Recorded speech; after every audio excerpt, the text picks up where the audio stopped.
Okay, good evening students.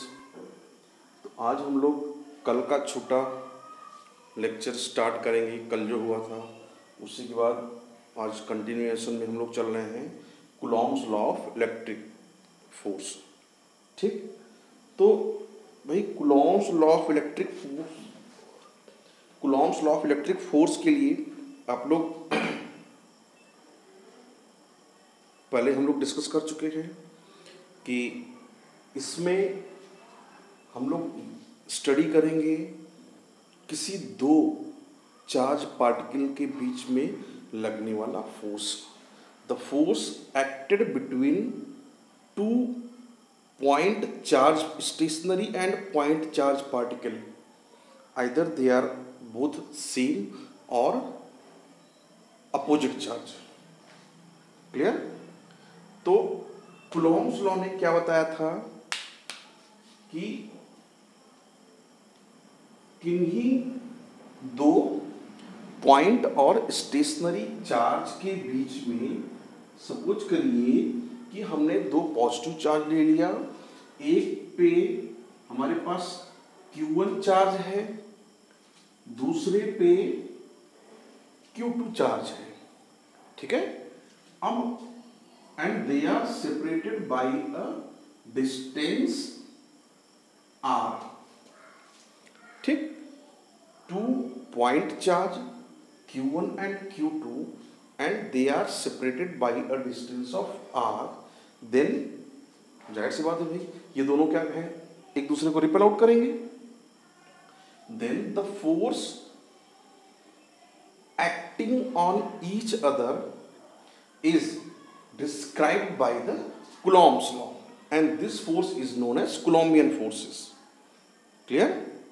So, according to Coulomb's law, he states that the electric force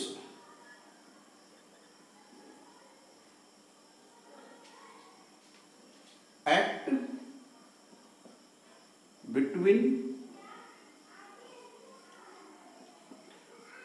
two charges is directly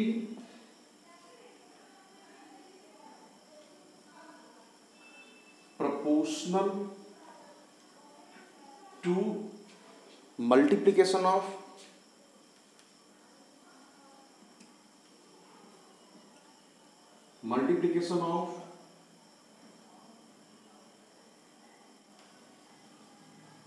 both charges and inversely proportional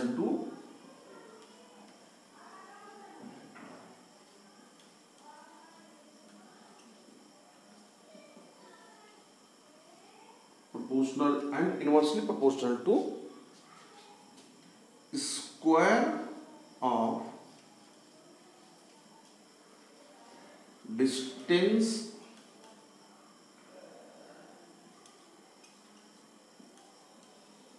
between them। Clear? तो इनके law के according जो force होगा that is multiplication of both charges and it is on question number 1, F is also directly proportional to 1 upon r square या inversely proportional to r square। On combining these two equations, we will get F is directly proportional to Q1 Q2 upon r square and the proportionality constant is K, Q1 Q2 upon r square। This is in Newton। Okay, everyone write it after pausing the video, everyone write it।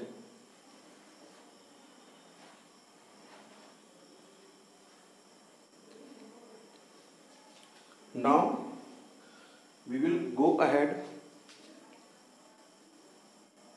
आप लोग इसे note कर लेना, हम लोग इसके आगे चलते हैं। ठीक,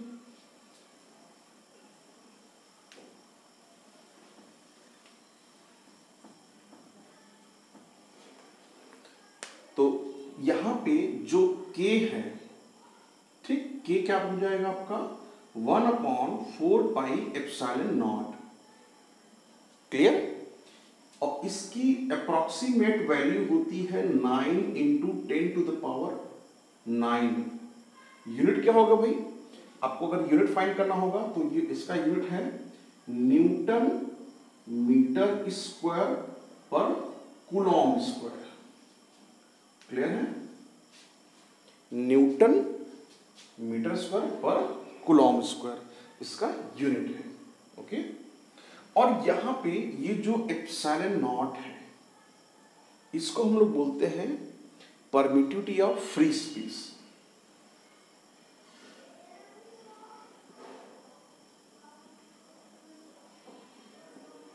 परमिटिविटी ऑफ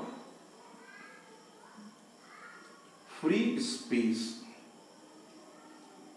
ठीक है, ये एक्चुअली में जो दो चार्जेस थे आपके पास Q1 और Q2, इनके बीच में जो एयर है उसके कारण हमने यहाँ पे फ्री स्पेस लिया।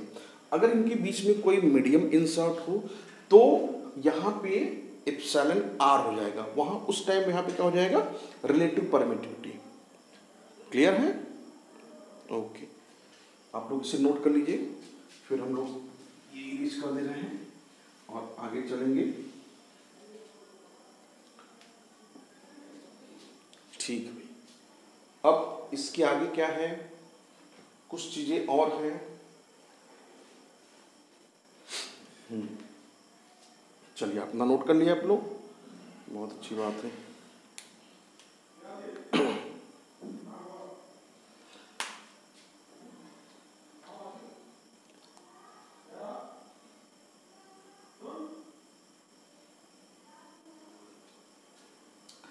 हाँ भाई, अब हम लोग चलते हैं आगे और देखते हैं कि यहाँ पे जो चार्ज होता है, चार्ज को हम लोग एसआई यूनिट में क्या लिखते हैं?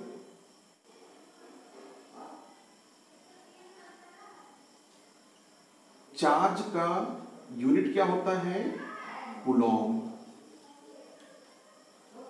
ठीक, ये आपका है SI unit.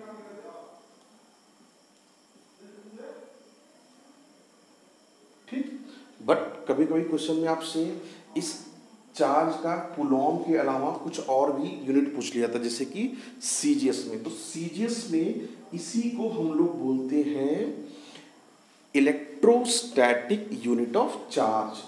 Clear? Electrostatic unit of charge, इसको हम लोग शॉर्ट फॉर्म में ESU भी बोल देते हैं, ESU। ठीक, या इसी को हम लोग कभी कभी स्टैट कूलॉम भी बोलते हैं, और स्टैट कूलॉम।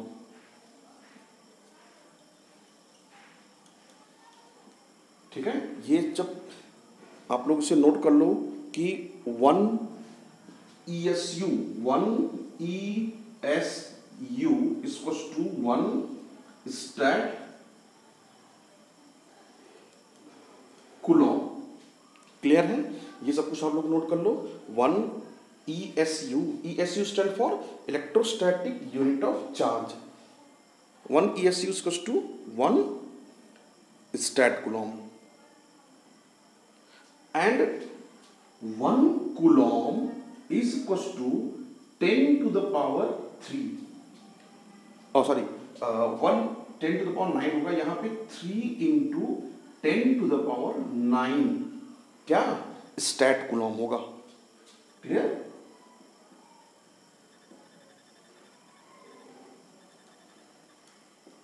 ये सब कुछ कन्वर्जन फैक्टर है, इनका हम लोग आगे जब न्यूमेरिकल यूज लगाएंगे वहां भी यूज करेंगे। और ये जो है आपके ऑब्जेक्टिव में भी क्वेश्चन पूछे जाते हैं, ठीक है। 1 coulomb equals to 3 into 10 to the power 9 statcoulomb. ये आपका क्या है, सीजीएस यूनिट, ये आपका क्या है, एसआई यूनिट। क्लियर? चलिए, इतना आप लोग ने कर लिया है, बहुत अच्छी बात है। अभी हम लोग एप्सिलॉन नॉट और एप्सिलॉन आर पर रिलेशन भी देखेंगे। उससे पहले थोड़ा सा एक छोटा सा पॉइंट है लिमिटेशन, उसको समझ लेते हैं।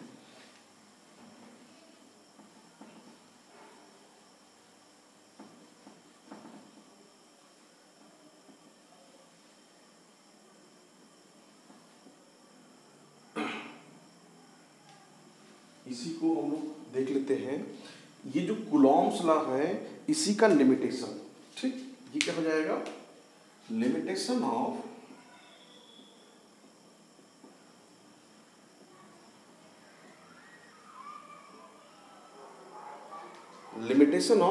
कूलॉम्स लॉ, ठीक है।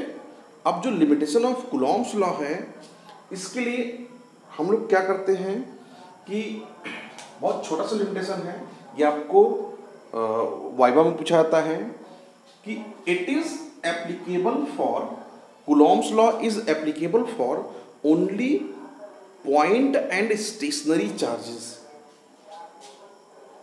इट इज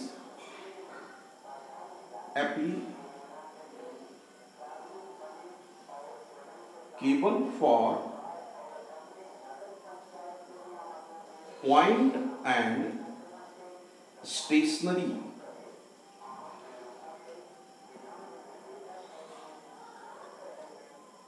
charges, ठीक है। तो ये चीज है आपका it is applicable for point and stationary charges. इसका मतलब क्या हो भाई कि कूलॉम्स लॉ कभी भी किसी भी बड़े साइज के चार्ज, बड़े मतलब कि जैसे अगर मैं बात करूं कि कोई एक ऐसा स्फीयर है जो कि अर्थ के साइज का है, या कोई ऐसा चार्ज जो मूवेबल हो, तो उस पर भी कूलॉम्स लॉ अप्लाई नहीं करते, ठीक। ये इसका लिमिटेशन है, ओके। चलिए भाई, बहुत अच्छी बात है। इसको आप लोग वीडियो पॉज करके लिख लेना। हम लोग चलते हैं आगे। अब इसी का vectored form of Coulomb's law. Vectored form of Coulomb's law है कुछ नहीं, हमें कुछ नोटेशंस देखने हैं इसमें बेसिकली डायरेक्शंस को मेंशन करना रहता है। तो नेक्स्ट टॉपिक है आपका वेक्टर फॉर्म ऑफ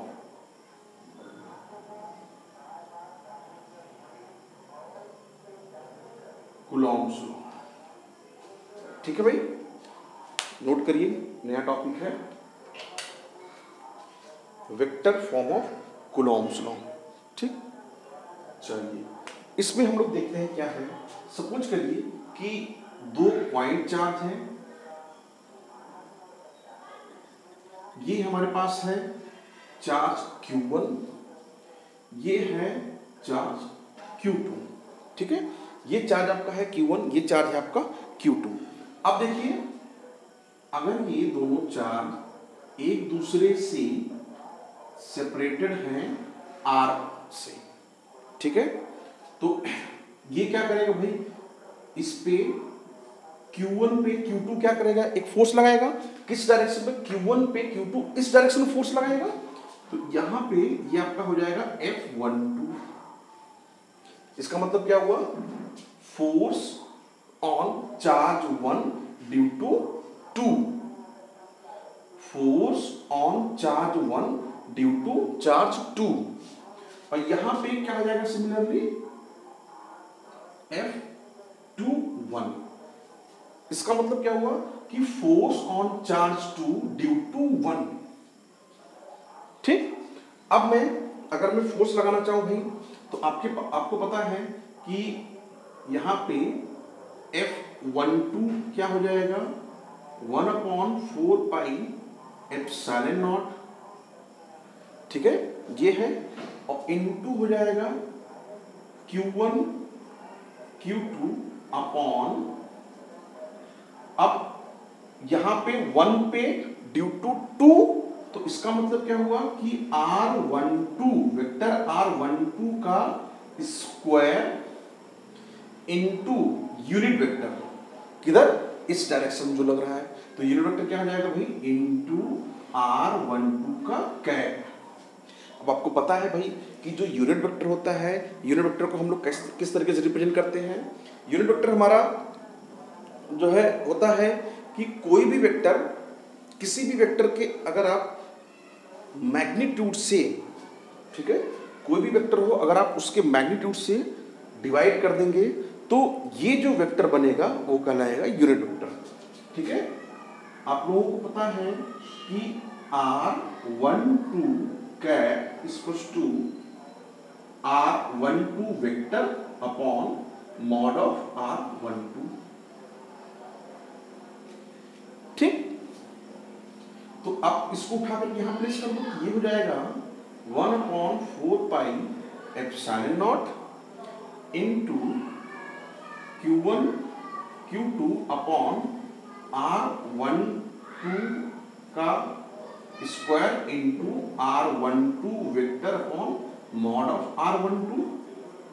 ठीक है, अब ये दो पावर है, ये एक पावर है, हम इसको क्लिप कर लें। क्लिप करने के बाद ये क्या बनाएगा, 1/4 epsilon not into Q1 Q2 upon R12 के power 3 into R12 vector. Clear है, ये होता है आपका F12। देख लो भाई, इस नोट कर लो, ये आपका बनाएगा इतना न्यूटन। यहां पे आप लोगों को पता है कि R12 का मतलब क्या हुआ कि वेक्टर R12 मतलब कि 1 और 2 के बीच में पोजीशन वेक्टर। ठीक, तो R12 अगर मैं लिखूंगा तो R12 आपके पास क्या हो जाएगा, R2 माइनस R1। ठीक, ये आपको पता है।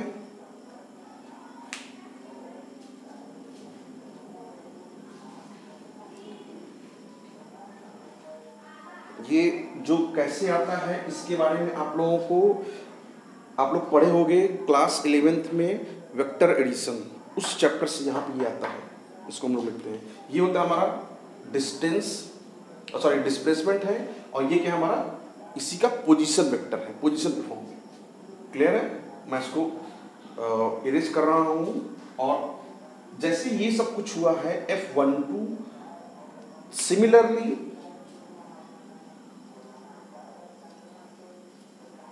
अगर मैं बात करूं F21 की, तो F21 में जहां जहां 1 2 है वहां 21 कर दो आप, सेम प्रोसेस है। यहां पे ये क्या हो जाएगा, Q1 Q2 अपॉन R21 की पावर 3 इंटू R21 का वेक्टर, इतना न्यूटन आपका हो जाएगा। ठीक है, अब आप लोग देखोगे वैसे पे भी आप लोग यहां से देख सकते हो कि जो F12 है और F21 ये दोनों क्या है, एक दूसरे से 180 डिग्री में डिस्प्लेस्ड है। इसे नोट कर लिए बच्चों, आप नोट कर लिए हो तो मैं इसको इरेज करके कुछ चीज और करता हूं। तो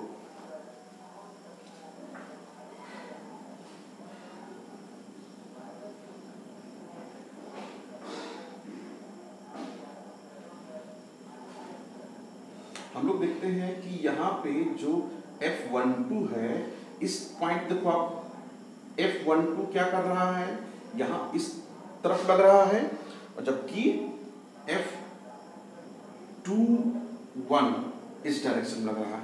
अगर मैं इसको F21 को 180 डिग्री अप एंगल दूं तो ये बनेगा पॉजिटिव है, ठीक है, एंटी क्लॉकवाइज। तो ये क्या हो जाएगा हमारे पास, F12 अगर मैं लेफ्ट साइड को पॉजिटिव मान रहा हूं तो F21 क्या हो जाएगा, F21 इक्वल्स टू माइनस का F12 इक्वल्स टू माइनस का F21। ठीक है, और इसको अगर मैं इस डायरेक्शन में ले आऊं तो ये क्या देगा हमें, 0। ठीक है, ये जो इक्वेशन है, ये इक्वेशन आपका बताता है कि जो कोलम्बियन लॉ है, कोलम्बियन फोर्स है, ये आपका Newton's third law of motion को, थर्ड लॉ को फॉलो करता है, ठीक है। और न्यूटन्स थर्ड लॉ क्या बताता है भाई आपका? न्यूटन्स थर्ड लॉ आपका है every action has its equal and opposite reaction. ये माइनस साइन क्या शो कर रहा है? ये आपका नेगेटिव अपोजिट डायरेक्शन। ये F12 और F21 ये दोनों क्या हैं? ये दोनों सेम मैग्नीट्यूड हैं। क्लियर है? तो यहां से आप लोग क्या लिखोगे कि Coulombian force obey the Newton's third law of motion, ठीक है। यहां से लिख लो आप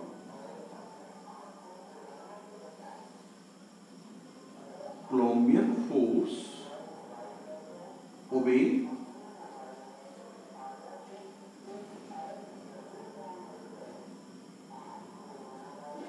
न्यूटन्स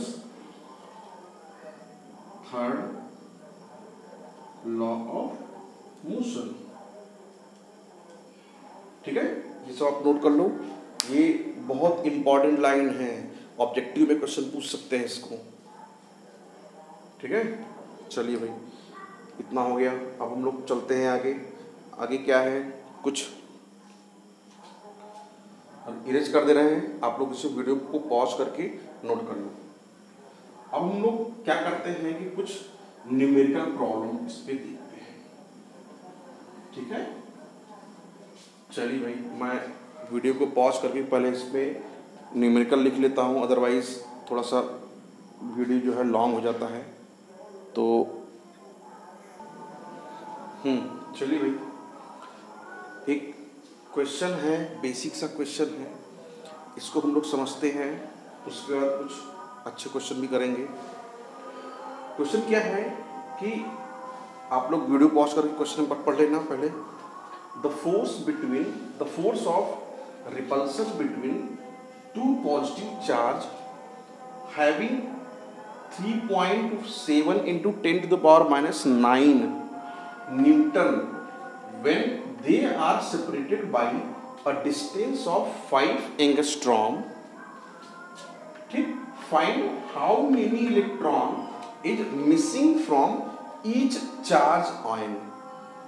ठीक, क्वेश्चन क्या बोला है कि दो पॉजिटिव चार्ज आयन हैं, ठीक। मैं इस पे भाई दो पॉजिटिव चार्ज आ रहे हैं, दोनों पे जो चार्ज है वो दोनों सेम अमाउंट का है। यहाँ पे भी मैं Q ले रहा हूँ, यहाँ पे भी Q ले रहा हूँ, ठीक है। अब उन्होंने ये कहा कि इनके बीच में जो डिस्टेंस है वो है 5 एंगस्ट्रॉम। 5 एंगस्ट्रॉम का मतलब क्या हो भाई? ये एंगस्ट्रॉम क्या होता है आपका 10 to the power -10 मीटर, तो ये हो जाएगा 5 into 10 to the power -10 metre. इतना इनके बीच में डिस्टेंस है। अब उन्होंने बोला भाई कि इतना, जब ये इस पोजीशन पे है तो इतना न्यूटन फोर्स लग रहा है, ठीक। तो जब इतना न्यूटन फोर्स लग रहा है तो एक चार्ज आयन से दूसरे पे कितना ट्रांसफर किया गया, उसके लिए पहले हम लोग क्या करेंगे, हमें पता है कि force equals to 1/4 pi epsilon naught होता है भाई। चूंकि इसके बीच में कोई मीडियम नहीं है इसलिए हम यहाँ पे एप्सिलॉन नॉट की बात करते हैं, ठीक है। तो इतना into Q1 Q2 upon R square.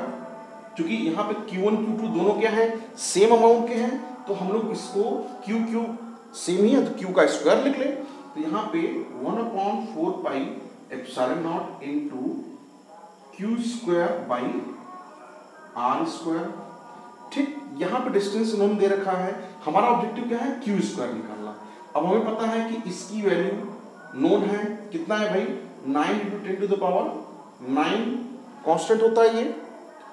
Q हमें फाइंड ही करना है, R स्क्वायर हमें दिया है कितना है 5 into 10 to the power -10 का होल स्क्वायर, ठीक। और साथ ही साथ फोर्स भी दे रखा है, कितना है 3.7 into 10 to the power -9।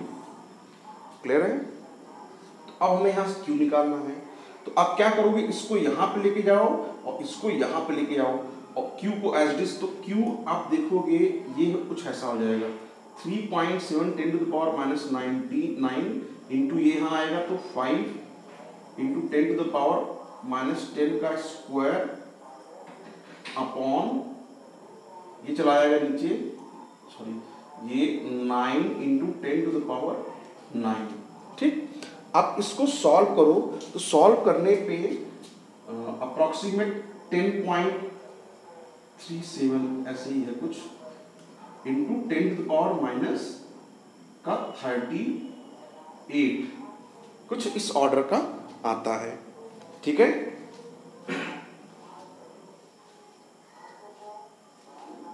चलो भाई, तो आप क्या करो, जब इसको ये आपके पास क्या है स्क्वायर है, ठीक, इतना आप देख लिए। अब हम फर्दर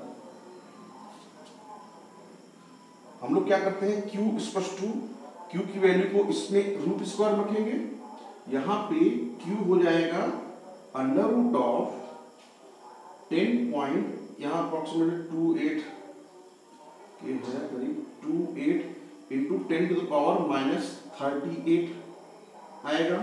अब ये पावर है भाई, आपको पता है कि इसका हम रूट अलग लेंगे, इसका रूट अलग, इसका रूट लेंगे, इसमें हम 2 से डिवाइड करेंगे, तो यहाँ पे क्या हो जाएगा, इसको मैं अलग से निकालूंगा तो हमारे पास 3.2 approximate into 10 to the power minus 19, इसमें हम 2 से डिवाइड कर देंगे क्योंकि यहाँ पे रूट स्क्वायर है। तो अब इसकी वैल्यू Q इक्वल्स टू इतना कूलॉम आया। और आपको पूछा क्या गया है कि यहाँ पे कितना आयन ट्रांसफर करना है, आयन मतलब नंबर ऑफ इलेक्ट्रॉन कितना आपको ट्रांसफर करना है, तो उसे फाइंड करने के लिए भैया आप क्या करोगे, आपके पास पता है जो क्वांटाइजेशन वाला हम लोग फॉर्मूला पढ़े थे, हाँ, क्वांटाइजेशन वाला फॉर्मूला क्या था कि Q equals to N into E, ये यहाँ पे E उस पे चार्ज है, N उस पे इलेक्ट्रॉन है, नंबर ऑफ इलेक्ट्रॉन, तो N क्या हो जाएगा Q अपॉन